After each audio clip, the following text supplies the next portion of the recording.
بسم اللہ الرحمن الرحیم الصلاۃ والسلام علیک یا رسول اللہ علیہ وصحبہ یا حبیب اللہ لقد جاءکم رسول من انفسکم عزیز علیہ ما عنتم حریص علیکم بالمؤمنین رؤوف رحیم فإن تولوا فقل حسبی اللہ لا الہ الا هو علیہ توکلت رب العرش العظیم آمین ثم آمین۔ سورۃ النساء کی آیت نمبر 51 سے ترجمہ شروع کرتے ہیں۔ اللہ کے نام سے شروع جو نہایت مہربان اور ہمیشہ رحم فرمانے والا ہے۔ کیا آپ نے ان لوگوں کو نہیں دیکھا جنہیں آسمانی کتاب کا حصہ دیا گیا، پھر بھی وہ بتوں اور شیطان پر ایمان رکھتے ہیں اور کافروں کے بارے میں کہتے ہیں کہ مسلمانوں کی نسبت یہ کافر زیادہ سیدھی راہ پر ہیں۔ یہ وہ لوگ ہیں جن پر اللہ نے لعنت کی، اور جس پر اللہ لعنت کرے تو اس کے لیے ہرگز کوئی مددگار نہ پائے گا۔ کیا ان کا سلطنت میں کچھ حصہ ہے؟ اگر ایسا ہو تو یہ اپنے بخل کے باعث لوگوں کو تل برابر بھی کوئی چیز نہیں دیں گے۔ کیا یہ یہود لوگوں سے ان کی نعمتوں پر حسد کرتے ہیں جو اللہ نے انہیں اپنے فضل سے عطا فرمائی ہیں؟ سو واقعی ہم نے ابراہیم علیہ السلام کے خاندان کو کتاب اور حکمت عطا کی، اور ہم نے انہیں بڑی سلطنت بخشی۔ بس ان میں سے کوئی تو اس پر ایمان لے آیا اور ان میں سے کسی نے اس سے روگردانی کی، اور روگردانی کرنے والے کے لیے دوزخ کی بھڑکتی آگ کافی ہے۔ بے شک جن لوگوں نے ہماری آیتوں سے کفر کیا، ہم عنقریب انہیں دوزخ کی آگ میں جھونک دیں گے۔ جب ان کی کھالیں جل جائیں گی تو ہم انہیں دوسری کھالیں بدل دیں گے تاکہ وہ مسلسل عذاب کا مزہ چکھتے رہیں۔ بے شک اللہ غالب حکمت والا ہے۔ اور جو لوگ ایمان لائے اور نیک عمل کرتے رہے تو ہم انہیں بہشتوں میں داخل کریں گے جن کے نیچے نہریں رواں ہیں، اور وہ ان میں ہمیشہ رہیں گے۔ ان کے لیے وہاں پاکیزہ بیویاں ہوں گی، اور ہم ان کو بہت گھنے سائے میں داخل کریں گے۔ بے شک اللہ تمہیں حکم دیتا ہے کہ امانتیں انہی لوگوں کے سپرد کرو جو ان کے اہل ہیں، اور جب تم لوگوں کے درمیان فیصلہ کرو تو عدل کے ساتھ فیصلہ کیا کرو۔ بے شک اللہ تمہیں کیا ہی اچھی نصیحت فرماتا ہے۔ بے شک اللہ خوب سننے والا، خوب دیکھنے والا ہے۔ اے ایمان والو، اللہ کی اطاعت کرو اور رسول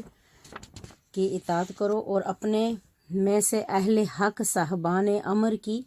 اطاعت کرو۔ پھر اگر کسی مسئلے میں تم باہم اختلاف کرو تو اسے حتمی فیصلے کے لیے اللہ اور اللہ کے رسول کی طرف لوٹا دو۔ اگر تم اللہ پر اور یوم آخرت پر ایمان رکھتے ہو تو یہی تمہارے حق میں بہتر اور انجام کے لحاظ سے بہت اچھا ہے۔ کیا آپ نے ان منافقوں کو نہیں دیکھا جو زبان سے دعویٰ کرتے ہیں کہ وہ اس کتاب یعنی قرآن پر ایمان لائے جو آپ کی طرف اتارا گیا، اور ان آسمانی کتابوں پر بھی جو آپ سے پہلے اتاری گئی، مگر چاہتے یہ ہیں کہ اپنے مقدمات یعنی احکام الہی سے سرکشی پر مبنی قانون کی طرف لے جائیں، حالانکہ انہیں حکم دیا جا چکا ہے کہ اس کا کھلا انکار کر دیں، اور شیطان تو یہی چاہتا ہے کہ انہیں دور دراز کی گمراہی میں بھٹکاتا رہے۔ اور جب ان سے کہا جاتا ہے کہ اللہ کی نازل کردہ قرآن کی طرف اور رسول صلی اللہ علیہ وسلم کی طرف آ جاؤ تو آپ منافقوں کو دیکھیں گے کہ وہ آپ کی طرف رجوع کرنے سے گریزاں رہتے ہیں۔ پھر اس وقت ان کی حالت کیا ہوگی جب اپنی کارستانیوں کے باعث ان پر کوئی مصیبت آن پڑے تو اللہ کی قسمیں کھاتے ہوئے آپ کی خدمت میں حاضر ہوں اور یہ کہیں کہ ہم تو صرف بھلائی اور باہمی موافقت کا ہی ارادہ ہم نے کیا تھا۔ یہ وہ منافق اور مفسد لوگ ہیں کہ اللہ ان کے دلوں کی ہر بات کو خوب جانتا ہے، بس آپ ان سے اعراض برتیں اور انہیں نصیحت کرتے رہیں اور ان سے اس کے بارے میں مؤثر گفتگو فرماتے رہیں۔ اور ہم نے کوئی پیغمبر نہیں بھیجا مگر اس لیے کہ اللہ کے حکم سے اس کی اطاعت کی جائے، اور حبیب اور اے حبیب اگر وہ لوگ اپنی جانوں پر ظلم کر بیٹھیں جب وہ اپنی جانوں پر ظلم کر بیٹھے تھے آپ کی خدمت میں حاضر ہو جاتے اور اللہ سے معافی مانگتے اور رسول بھی ان کے لیے مغفرت طلب کرتے تو وہ اس وسیلہ اور شفاعت کی بنا پر ضرور اللہ کو توبہ قبول فرمانے والا نہایت مہربان پاتے۔ بے شک پس اے حبیب آپ کے رب کی قسم یہ لوگ مسلمان نہیں ہو سکتے یہاں تک کہ وہ اپنے درمیان واقع ہونے والے ہر اختلاف میں آپ کو حاکم بنا لیں، پھر اس فیصلے سے جو آپ صادر فرما دیں اپنے دلوں میں کوئی تنگی نہ پائیں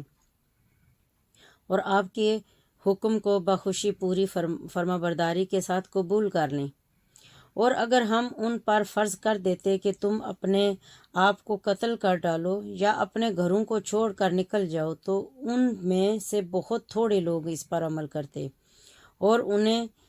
جو نصیحت کی جاتی ہے اگر وہ اس پر عمل پیرا ہو جاتے تو یہ ان کے حق میں بہتر ہوتا اور ایمان پر بہت زیادہ ثابت قدم رکھنے والا ہوتا۔ اور اس وقت ہم بھی انہیں اپنے حضور سے عظیم اجر فرماتے اور ہم انہیں واقعتاً سیدھی راہ پر لگا دیتے، اور جو کوئی اللہ اور اللہ کے رسول کی اطاعت کرے تو یہی لوگ روز قیامت ان ہستیوں کے ساتھ ہوں گے جن پر اللہ نے خاص انعام فرمایا ہے، جو کہ انبیاء، صدیقین، شہداء، صالحین ہیں، اور یہ بہت اچھے ساتھی ہیں۔ یہ فضل خاص طور پر اللہ کی طرف سے ہے اور اللہ جاننے والا کافی ہے۔ اے ایمان والو اپنی حفاظت کا سامان لیا کرو، پھر جہاد کے لیے متفرق جماعتیں ہو کر نکلو یا سب اکٹھے ہو کر کوچ کرو، اور یقیناً تم میں سے بعض ایسے بھی ہیں جو عمدن سستی کرتے ہوئے دیر لگاتے ہیں، پھر اگر جنگ میں تمہیں کوئی مصیبت پہنچے تو شریک نہ ہونے والا شخص کہتا ہے کہ بے شک اللہ نے مجھ پر احسان فرمایا، میں ان کے ساتھ میدان جنگ میں حاضر نہ تھا۔ اور اگر تمہیں اللہ کی جانب سے کوئی نعمت نصیب ہو جائے تو پھر یہی منافق افسوس کرتے ہیں کہ ضرور یوں کہے گا کہ گویا تمہارے اور اس کے درمیان کچھ دوستی ہی نہ تھی، کہ اے کاش میں ان کے ساتھ ہوتا تو میں بھی بڑی کامیابی حاصل کرتا۔ بس ان مومنوں کو اللہ کی راہ میں دین کی سربلندی کے لیے لڑنا چاہیے جو آخرت کے عوض دنیاوی زندگی کو بیچ دیتے ہیں، اور جو کوئی اللہ کی راہ میں جنگ کرے خواہ وہ خود قتل ہو جائے یا غالب آ جائے تو ہم دونوں صورتوں میں عنقریب اسے عظیم اجر عطا فرمائیں گے۔ اور مسلمانوں تمہیں کیا ہو گیا ہے کہ تم اللہ کی راہ میں غلبہ دین کے لیے اور ان بے بس مظلوم مقہور مردوں، عورتوں اور بچوں کی آزادی کے لیے جنگ نہیں کرتے، جو ظلم و ستم سے تنگ ہو کر پکارتے ہیں اے ہمارے رب ہمیں اس بستی سے نکال لے جہاں کے وڈیرے لوگ ظالم ہیں، اور کسی کو اپنی بارگاہ سے ہمارا کارساز مقرر فرما دے اور کسی کو اپنی بارگاہ سے ہمارا مددگار بنا دے، آمین ثم آمین۔ جو لوگ ایمان لائے اور اللہ کی راہ میں نیک مقاصد کے لیے جنگ کرتے ہیں، اور جنہوں نے کفر کیا اور شیطان کی راہ میں طاغوتی مقاصد کے لیے جنگ کرتے ہیں، بس اے مومنو تم شیطان کے دوستوں یعنی شیطانی مشن کے مددگاروں سے لڑو، بے شک شیطان کا داؤ کمزور ہے۔ کیا آپ نے ان لوگوں کا حال نہیں دیکھا جنہیں یہ کہا گیا کہ اپنے ہاتھ قتال سے روکے رکھو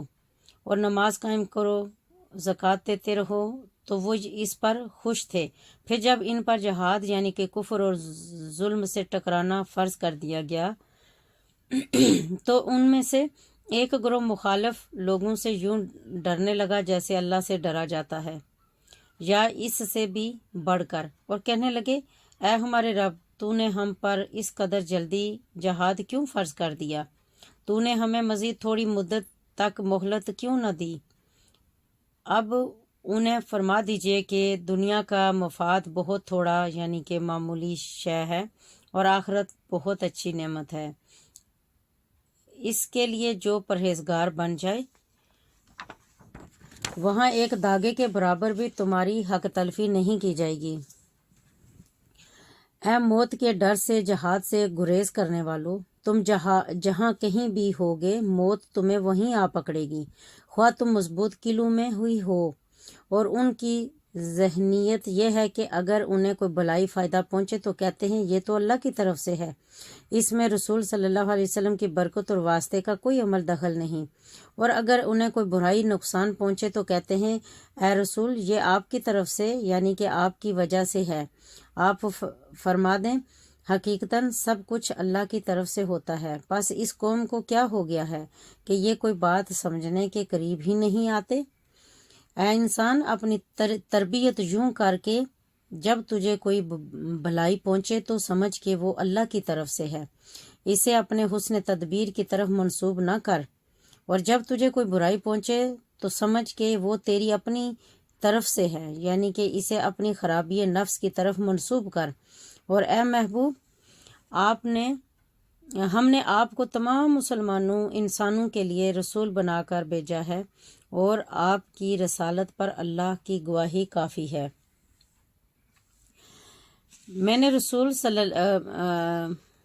جس نے رسول اللہ صلی اللہ علیہ وسلم کا حکم مانا، بے شک اس نے اللہ ہی کا حکم مانا، اور جس نے روگردانی کی تو ہم نے آپ کو ان پر نگہبان بنا کر نہیں بھیجا۔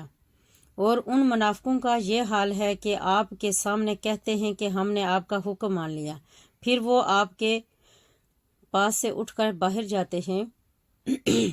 تو ان میں سے ایک گروہ آپ کی کہی ہوئی بات کے برعکس رات کو رائے زنی اور سازشی مشورے کرتا ہے، اور اللہ وہ سب کچھ لکھ رہا ہے جو وہ رات بھر منصوبے بناتے ہیں۔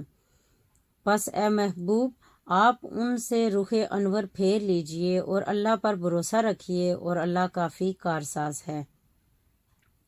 تو کیا وہ قرآن میں غور و فکر نہیں کرتے؟ اور اگر یہ قرآن غیر خدا کی طرف سے آیا ہوتا تو یہ لوگ اس میں بہت سا اختلاف پاتے، اور جب ان کے پاس کوئی خبر امن یا خوف کی آتی ہے تو وہ اسے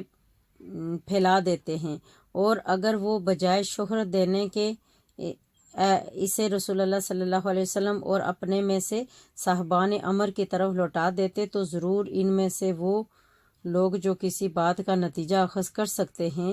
اس خبر کی حقیقت کو جان لیتے۔ اگر تم پر اللہ کا فضل اور اس کی رحمت نہ ہوتی تو یقیناً چند ایک کے سوا تم سب شیطان کے پیروی کرنے لگتے۔ پس اے محبوب، آپ اللہ کی راہ میں جہاد کیجئے، آپ کو اپنی جان کے سوا کسی اور کے لیے ذمہ دار نہیں ٹھہرایا جائے گا، اور آپ مسلمانوں کو جہاد کے لیے ابھاریں۔ عجب نہیں کہ اللہ کافروں کا جنگی زور توڑ دے، اور اللہ گرفت میں بہت سخت ہے اور سزا دینے میں بھی بہت سخت ہے۔ صدق اللہ العظیم۔ آج تک کے لیے یہاں تک ہی رکھتے ہیں۔ اللہ تعالیٰ سے دعا ہے اللہ تعالیٰ ہماری رہنمائی فرمائے، اور اللہ تعالیٰ قرآن پاک کی ہر آیت کے اوپر ہم سب کو عمل کرنے کی توفیق عطا فرمائے۔ آمین ثم آمین۔ وصلی اللہ تعالیٰ علی خیر خلقہ محمد وآلہ عرشہ اجمعین برحمتک یا ارحم الراحمین۔ آمین ثم آمین۔